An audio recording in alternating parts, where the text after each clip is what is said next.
All right, go ahead. Well, first off, what do you learn about Eastern Illinois?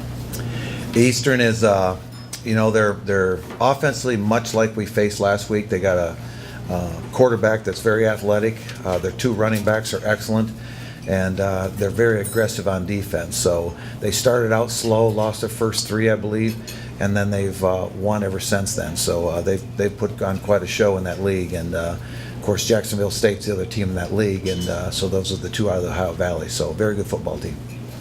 How does it feel to complete this 5-game winning streak to get in? You've been in playoff mode for 5 weeks, Coach. Yeah, we're pleased that we got to this point, that we're still playing, and the players have done a nice job over the past 5 weeks of getting better and progressively moving towards the next game. So as we said all along, when you win one, the next game gets bigger, and thus this next one we moved into is bigger yet. But there was none bigger than the South Dakota State game when we played that game, and that was probably the toughest of the lot, just because of the timing of it.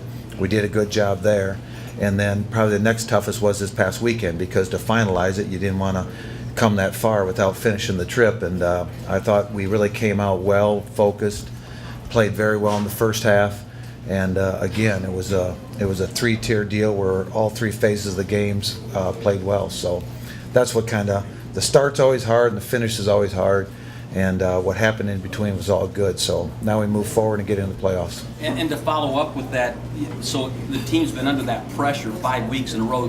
How do you avoid that they're not like out of gas or just can't get back up high? How do you kind of handle that to keep them moving forward?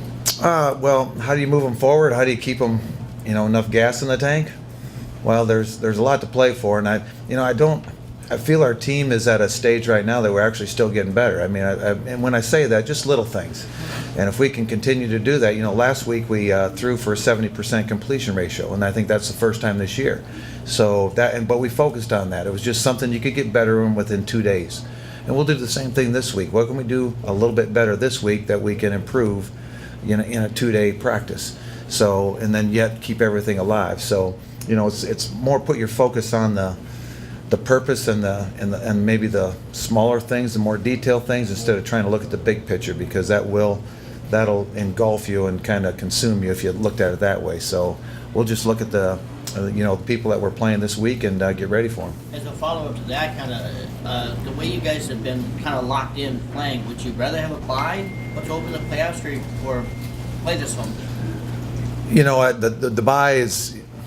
I'm to the phase now. You like, number one, you want home games, okay? And we're fortunate enough to get this home game.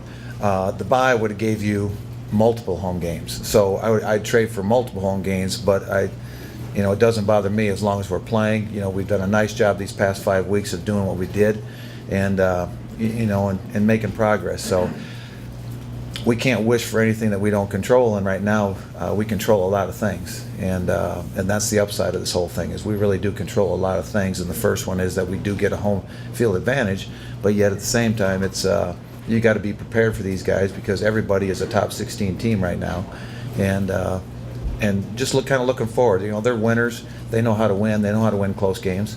So that's the challenge. Is it'll be a 4-quarter deal, and you go back to the old adages of turnovers and penalties and special teams. All those things will play into games like this when you get into close games.